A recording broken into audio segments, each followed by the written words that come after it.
Hi viewers, అందరికీ నమస్కారం. Welcome to Sravya's recipes అండి. ఇవాళ మన recipe capsicum tomato curry.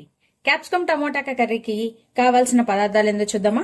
Capsicum, tomato ముక్కలు, కరివేపాకు, కొత్తిమీర, పచ్చిమిర్చి, ఉల్లిపాయలు, కారం, పసుపు, శనక్కాయ గుళ్ళు, వేయించిన శనక్కాయ గుళ్ళు అండి ఇవి, గరం మసాలా, పచ్చిపప్పు, తాలింపు గింజలు, ఎండుమిర్చి, ఉప్పు, జీలకర్ర, ఇక ఆయిల్. ఇక ప్రాసెస్ స్టార్ట్ చేద్దామా. పోసుకోండి, పాన్ పెట్టుకొని ఆయిల్ పోసుకోండి. ఆయిల్ పోసుకొని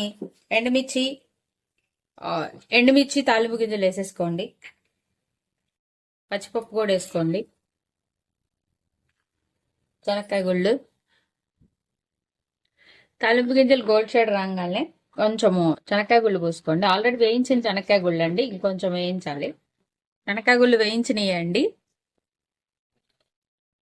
కొంచెం కరివేపాకు వేసుకోండి, ఉల్లిపాయలు వేసేయండి, పచ్చిమిర్చి వేసేయండి. ఒకసారి వేయించండి. ఇప్పుడు టమాటా ముక్కలు వేయండి. క్యాప్సికమ్ ముక్కలు కూడా వేసేసండి. పసుపు, సరిపడా పసుపు వేసుకోండి. తర్వాత మనకి త్వరగా మగ్గడానికి ఉప్పు వేయండి. కూరకు సరిపడా ఉప్పు వేసేసుకోండి. వేసి మళ్ళీ ఒకసారి మంచిగా కలిపండి.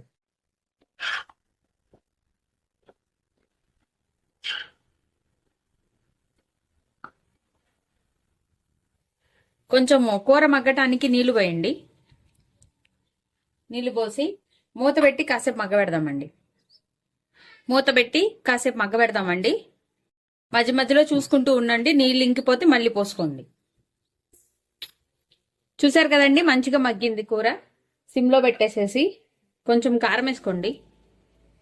నేను ఆల్రెడీ సరిపడా తీసుకున్నానండి కారం, కొంచెం వేసుకున్నాను. కాకపోతే గరం మసాలా వేసుకోండి. కొంచెం కొత్తిమీర వేసుకొని కలిపండి.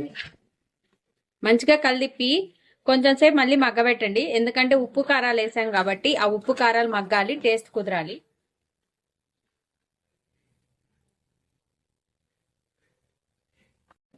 గట్టిగా కొంచెం గ్రేవీగా రావాలంటే కొంచెం వాటర్ పోసుకోండి. వాటర్ పోసుకొని కలిపండి. మూత పెట్టి మళ్ళీ కాసేపు మగ్గబెడదామండి. మంచిగా కూర ఉడికిపోయిందండి. అంతేనండి, క్యాప్సికమ్ టమోటా కర్రీ రెడీ అయిపోయింది. ఈ వీడియో కనుక మీకు నచ్చినట్టయితే ప్లీజ్ లైక్ చేసి, షేర్ చేసి, సబ్స్క్రైబ్ చేసుకోండి. Thank you for watching Sravya's recipes.